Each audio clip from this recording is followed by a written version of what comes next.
Des masterclass avec Batman, des déceptions avec Spider-Man sans John Romita Jr., c'est l'heure du bilan comics du mois de septembre.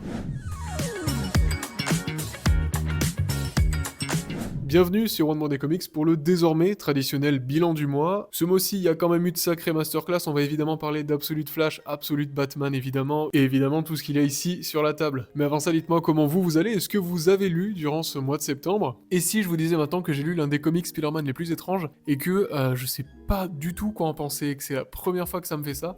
John Romita Jr. est pas de la partie, je vous vois venir, mais vraiment je sais absolument pas quoi en penser. Je parle de Spider-Man de J.J. Abrams et Sarah Pikeli. Et alors, bon, déjà le duo un peu inattendu. J'ai lu ça sur Marvel Unlimited, donc l'appli Marvel, et honnêtement, j'ai été happé. J'ai ouvert ça par hasard complet. Je savais pas du tout ce que c'était. Et alors j'ai été happé par le premier numéro que j'ai trouvé vraiment excellent dans le sens où l'histoire de base, du moins l'idée de base et le synopsis, c'est très curieux et donne vraiment envie en fait de lire la suite de ce récit-là, quoi. Pour faire très simple, c'est l'histoire de Spider-Man de Peter Parker qui est donc assez adulte, il est marié avec Mary Jane, il a même des enfants, sauf que lors d'une journée un peu spéciale où New York est complètement attaqué par un ennemi qui s'appelle Cadaverous, qui d'ailleurs je trouve pas du tout intéressant, Spider-Man finit par perdre dès les premières pages un être très cher à sa vie, qui va le marquer profondément, et à partir de là, le récit commence à se construire, et donc on a un Spider-Man qui abandonne, qui laisse New York vraiment en plan, donc Spider-Man a disparu, Spider-Man n'existe plus, et évidemment son fils essaie de prendre des repères, de grandir avec un père qui est absent la plupart du temps, et ouais, donc il est avec Tante May qui a vraiment d'ailleurs, je trouve, la tête la plus crédible de toutes les versions possibles de Tante May, c'est-à-dire que c'est vraiment la vieille mamie qui a une bonne gueule et chez qui on a envie d'aller manger. Je trouve que c'est un design qu'on voit que rarement en fait, où elle est un peu plus en bon point. Et ouais, ça fait plaisir de voir des versions un peu différentes. Mais ouais, au niveau de l'histoire, voilà, c'est juste Spider-Man qui abandonne en fait, et son fils qui va essayer de convaincre son père, évidemment, tout ça au fil des épisodes. Vous voyez sûrement où je veux en venir, je vais pas vous en dire plus pour absolument pas vous spoiler, ça c'est même pas le premier épisode là, ce que je vous ai raconté. Mais autant dire que J.J. Abrams, alors, ils partent dans tous les sens. Ça veut dire que il y a des bonnes idées, mais alors ils vont partir dans des délires qui sont aussi fun qu'insensés. Et le vrai problème que j'ai avec ce comics, je pense que c'est la tonalité, parce que d'un côté, il va vous raconter des choses affreuses, et d'un autre, les personnages agissent avec tellement de légèreté alors qu'il leur arrive des choses tragiques au possible. Je trouve ça hyper déconcertant, et surtout, ça rend tous les événements pas du tout crédibles. Alors, je l'ai pas dit jusque-là, mais évidemment, c'est une série particulière qui se passe hors continuité, donc évidemment, ils ont carte blanche pour faire un peu tout ce qu'ils veulent, que ce soit avec les Avengers, que ce soit avec Cadaverous. J'ai aucune idée d'ailleurs si cet ennemi était apparu avant ou pas, je le connaissais pas, mais je trouve que justement il manque de développement et que c'est assez cruel parce que il y avait quelque chose à faire qui était intéressant, il y a eu quelque chose d'intéressant qui a été fait, mais le final, moi je trouve qu'on va dans de l'horreur qu'on a que rarement vu chez Spider-Man, que du moins j'ai rarement lu chez Spider-Man, et la façon dont c'est mis sur la table, la façon dont c'est ficelé et la façon dont c'est conclu au final est hyper déconcertante. Donc ça aurait pu être une masterclass, mais je trouve que c'est complètement un ovni. Je ne saurais pas le noter, en fait. Et bon, voilà pour l'histoire. Par contre, Sarah Pikeli, masterclass, elle est géniale. Tout ce qu'elle fait, c'est magnifique. Et je suis très fan de son trait, de son Spider-Man. Donc je le conseille quand même. On fera une review quand même sur la chaîne, histoire d'avoir un avis plus complet et de pouvoir en parler en détail. Mais alors, quelle curiosité, quoi. Si vous l'avez lu, je suis hyper curieux d'avoir votre avis sur le sujet. Pure masterclass, j'ai l'honneur de vous présenter Saga, ici dans la collection hardcover. La collection hardcover qu'on a vue, ou du moins que l'on verra très rapidement sur la chaîne, une vidéo est prévue.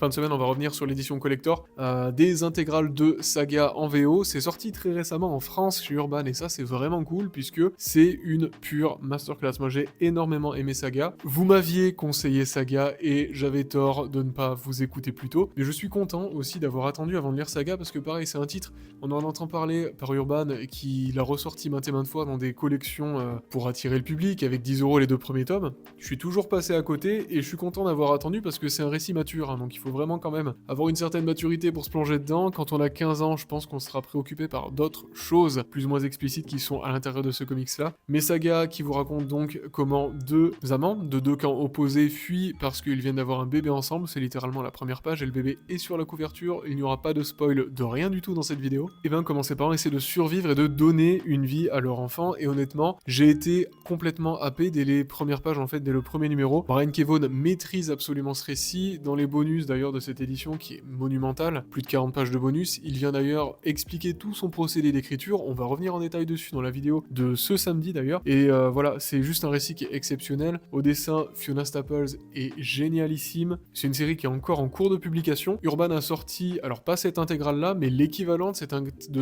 intégrale-là, il me semble, hein. Pour l'avoir vu en magasin, pour l'avoir feuilleté, j'ai failli l'acheter alors que je viens juste de recevoir celui-là. Bref, vous connaissez la maladie des comics.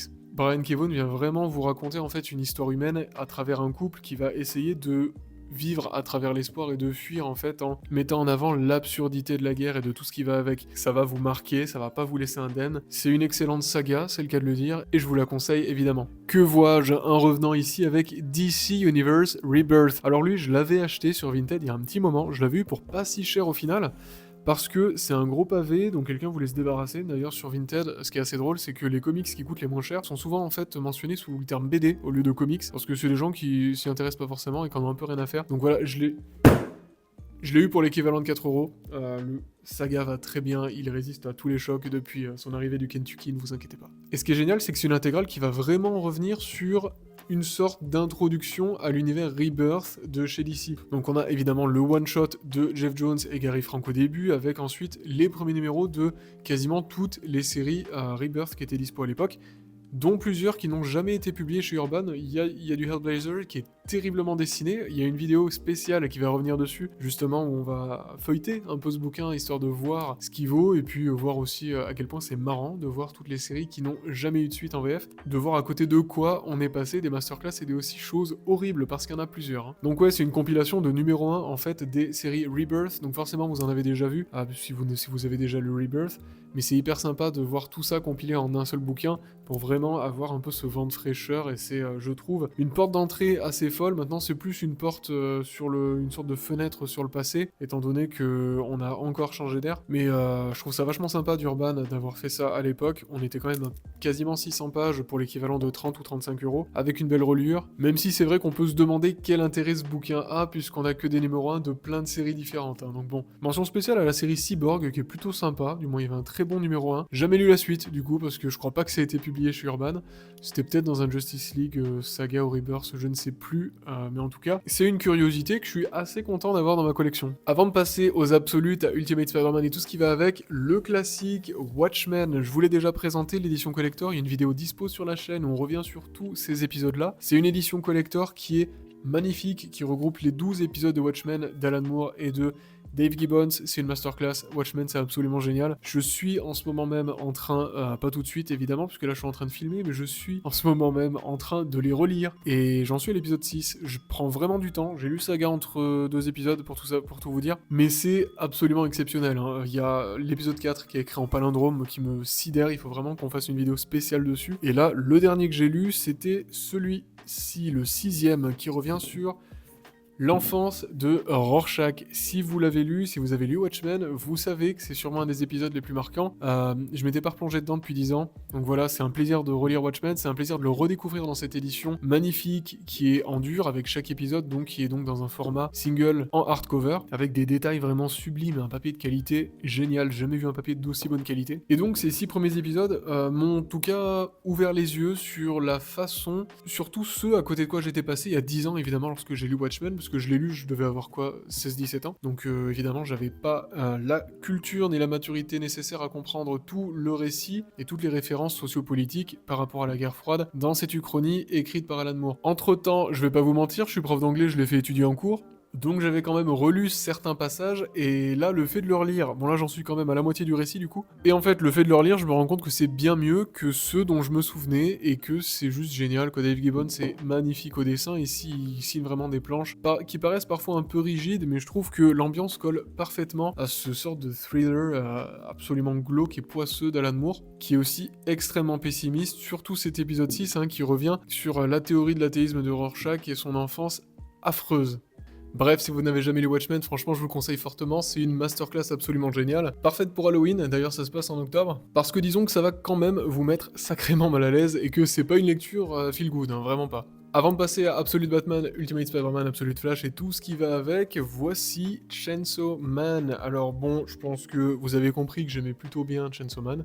C'est un des rares mangas en fait que je suis et qui m'a complètement happé dès les premiers numéros. Là on arrive quasiment au tome 20, le tome 20 qui sort il me semble fin octobre. D'ailleurs il n'y a toujours pas eu de version collector annoncée, donc bon j'ai décidé, comme je m'étais arrêté au tome 17, de reprendre la série depuis le début parce que ça se lit super vite et que j'ai tout oublié quasiment, parce que ça commence à faire longtemps depuis la sortie en fait. Je m'étais mis à Chainsaw Man depuis le tome, il me semble, 10 ou 12, donc on était vers la fin du premier arc, et donc j'avais acheté les 3 premiers tomes en occasion hein, sur le Bon Coin, ou Vinted, je sais plus, et j'avais complètement adoré. Le tome 1 m'avait pas forcément emballé, mais c'est à partir du deuxième que j'ai commencé vraiment à m'attacher au personnage, à comprendre aussi l'écriture derrière de Fujimoto, et j'adore son style graphique de toute façon. Donc voilà, c'est vraiment un de ces mangas qui au début peut vous paraître complètement débile et un peu absurde, et il l'est un peu, mais il y a vraiment des messages hyper profonds et surtout des messages un peu cryptiques qui nous font penser que Fujimoto est quand même un sacré génie, hein. Pour ça vous pouvez aller voir notamment des vidéos essais qui existent en français d'ailleurs en VF sur YouTube, qui sont géniales et qui reviennent sur des analyses hyper complètes, mieux que je pourrais faire moi c'est certain, sur le premier arc et même sur certaines parties de ces arcs là,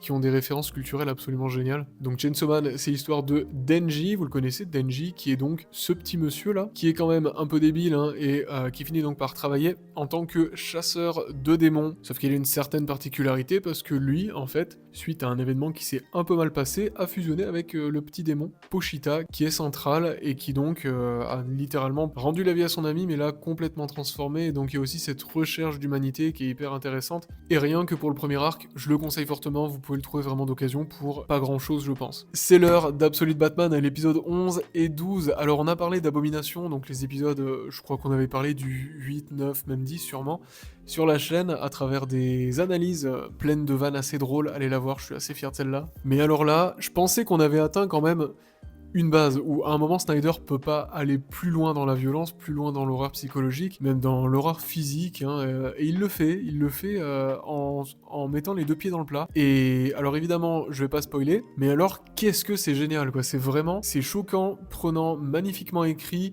Snyder a toujours une plume qui est chirurgicale et que je trouve super efficace avec le découpage de Nick Dragota qui est sublime. On arrive avec cet épisode 12 à en apprendre plus sur Bane, donc sur cette version de Bane, ce qui est assez intéressant au final de voir que le deuxième arc se penche sur Bane tout comme le run de Tom King, mais là on a vraiment deux tonalités hyper différentes et je dois avouer que là où Tom King faisait du psychologique avec Bane, là on a clairement de l'horreur et du slasher quoi limite, et c'est fou parce que je m'attendais pas à ça quand Absolute Batman a été annoncé et ça se voit que Snyder s'éclate et ça c'est génial. On voit aussi les pièces du puzzle qui commencent à se mettre en place pour vraiment revenir au lore que l'on connaît et extrêmement hâte de voir la suite. La série marche super bien et honnêtement, ça vaut carrément le détour. Si vous n'avez pas été super emballé par le premier tome d'Absolute Batman, je vous conseillerais quand même d'aller jeter un œil au deuxième qui va sortir chez Urban. Je sais pas quand, mais qui sortira chez Urban incessamment sous peu, je pense. Mais quelle masterclass, quoi. Ça, c'est absolument génial et je pense un des meilleurs récits Batman que j'ai pu lire de ces dernières années. Je dirais même de la décennie, mais est-ce qu'on abuserait pas là? Je sais pas. Après, pareil, c'est du Snyder. J'espère qu'il va pas se casser la gueule comme il a déjà pu le faire sur d'autres récits, hein. Mais pour le moment, c'est génial. Absolute Flash, le numéro 7. Alors, on avait parlé des numéros 1 à 6 dans les autres vidéos achats. Je vais revenir, on est revenu d'ailleurs déjà, hein, la vidéo est sortie samedi dernier sur les 6 premiers mois d'Absolute Flash. Est-ce que ça vaut le coup? Est-ce que c'est une des meilleures séries absolutes? Honnêtement, non. Allez voir la vidéo si vous voulez plus de détails. Elle est sans spoil, puis avec spoil plus tard. Donc vous avez 5 minutes d'analyse sans spoil. Mais les 6 premiers épisodes, je les ai trouvés intéressants. Des opportunités manquées, des pertes de vitesse pour Flash, ce qui est quand même un comble. Ça se lit super vite, mais ça développe rien, je trouve. Et ouais, il y a des choses quand même que je trouve assez dommages, étant donné que c'est Jeff Lemire derrière, j'en attendais beaucoup plus en fait. Niveau dessin, il y a eu des hauts et des très très bas. Mais l'épisode 7, est-ce qu'il réussit à rendre les choses plus intéressantes? Eh ben, je trouve que oui. Pareil, ça se lit super vite. Donc il se passe quand même quelques petites choses. L'histoire continue, mais ça prend son temps, je trouve, c'est terrible. Si vous vous attendez à avoir un Flash en action qui fait ses routines de super-héros dans une ville, c'est absolument pas ce récit-là. Donc pour ça, c'est intéressant, mais alors, un peu l'impression que ça va à la fois partout et nulle part en même temps. L'épisode 7 met quelques pistes intéressantes. J'attends le 8 toujours pour voir parce que bon, ça commence un peu à traîner en longueur. Mais l'artiste de l'épisode 7 était très très bon par rapport à Kaplan. Kaplan ridicule hein, dans les épisodes je crois 5, 4 et 5. Qu'est-ce que c'était que ça là, ces immondices. On est revenu dessus dans la vidéo de samedi si vous voulez venir voir ça. Mais c'était terrible. Hein. Ultimate Spider-Man, alors je sais même plus à quel numéro j'en suis. Je crois que c'est le 19 ou 20, un truc comme ça. Donc j'ai pas mal avancé. J'ai lu genre 3-4 numéros je pense là. Honnêtement, je trouve ça toujours aussi bien, on sent que Hickman approche de la fin, donc bon, évidemment, je vais pas spoiler la série. Ultimate Spider-Man, c'est cette version donc d'Ultimate Spider-Man dans le nouvel univers Ultimate que vous connaissez, après plus de 12 numéros, bon, c'était quand même un peu lent, c'était surtout Oncle Ben et James Jonah Jameson qui menaient leur enquête. J'aime beaucoup cet aspect-là de ce récit-là, depuis le 13, ça a vraiment pris en vitesse, que ce soit avec Kraven et tout ce qui va avec, mais si vous espérez voir un comics Spider-Man avec beaucoup de Spider-Man, bah c'est pas celui-là, finalement. Et rien que pour ça, il est intéressant, rien que pour ça, il donne vraiment la part belle aux personnages secondaires. Le récit va toujours dans des perspectives un peu complotistes comme Hickman aime bien faire. Ça marche plutôt bien, moi je trouve ça toujours aussi bon et je suis très curieux de voir où va cette série et où est-ce qu'elle va se terminer puisqu'on a appris que le numéro 24 il me semble sera le dernier et on y arrive bientôt quoi. Vraiment pas hâte que ça se termine. Même si j'ai hâte de voir où est-ce qu'il veut nous emmener, je sens qu'il va rejoindre évidemment ça avec une autre série, je sais pas, parce que je ne suis plus du tout les autres séries Ultimate, même si j'ai eu une envie de reprendre la série Ultimate X-Men, ne me demandez pas pourquoi. Bref, c'est toujours aussi bon, Keketo au dessin, génial. Quand il est remplacé par... c'est qui? C'est Messina, je crois, qui fait les fillers? Alors, c'est pas des fillers, mais... graphiquement, je préfère Keketo. Bref, c'est du très bon Spider-Man, mais alors assez déconcertant parce qu'on le voit très peu et que, bon, c'est clairement une atmosphère hyper différente de ce à quoi on peut s'attendre quand on veut lire du Spider-Man. Mais c'est très bien écrit et très réussi, avec une réécriture du mythe qui arrive à être originale, et rien que pour ça, après autant d'années, bravo Hickman. Et j'ai continué les épisodes d'Amazing Spider-Man pour le Spidey Challenge, j'en suis vers les épisodes 60-65. Je vais pas vous mentir, ça devient... je fais un peu une indigestion, là, Vous savez, pour le Spidey Challenge, je lis tout Spider-Man depuis le début. À partir de l'épisode 50, je commence à en avoir un peu marre. Là, je commence à en avoir un peu marre, je vous jure. On va y arriver. Chaque chose en son temps. Mais il y aura peut-être une pause d'une ou 2 semaines, on verra. Rook Exodus, ça sort de nulle part, il est pas ici, mais je l'ai lu et beaucoup apprécié. Rook Exodus, c'est un comics exceptionnel. Jeff Jones, là, qu'est-ce qu'il nous a écrit? C'est sublime, ça, c'est fou. Il y a une review qui va sortir sur la chaîne incessamment sous peu, donc je vais pas vous en parler plus que ça. Mais alors, je m'attendais pas à grand-chose, et j'ai été plutôt happé par cet univers-là, qui vient vous raconter donc un univers dans lequel Rook, qui est donc un monsieur, un petit terrien qui était fermier, qui a eu l'opportunité de partir sur une colonie spatiale, sur une colonie terrienne dans l'espace, est donc devenu une sorte de gardien où lui en fait s'occupe des corbeaux et donc peut les contrôler avec un casque, tout ça. Il y a plein d'autres personnes comme lui qui contrôlent d'autres animaux, sauf que cette colonie part un peu en vrille et donc tout le monde essaie de se barrer.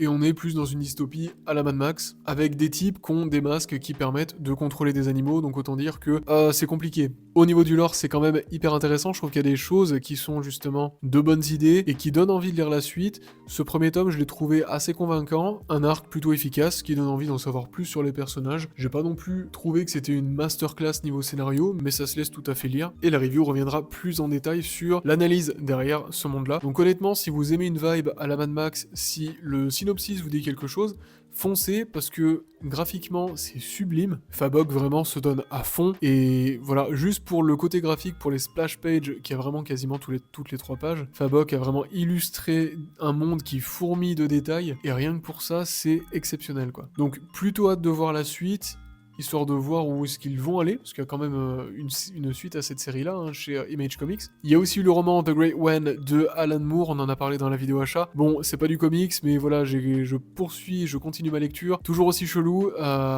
on en parlera peut-être sur la chaîne, même si c'est du roman. Quoi qu'il en soit, je crois que cette vidéo a assez duré. Dites-moi ce que vous avez lu, ce que vous avez pensé de ces lectures-là. Si vous avez lu le Spider-Man de J.J. Abrams, ou Ultimate Spider-Man, ou Absolute Batman, qu'est-ce que vous avez pensé d'Absolute Batman? C'est fou ce qui se passe en ce moment. Quoi qu'il en soit, merci d'avoir regardé cette vidéo. À très bientôt sur One More Day Comics, et faites en sorte que chaque lecture compte. Bye.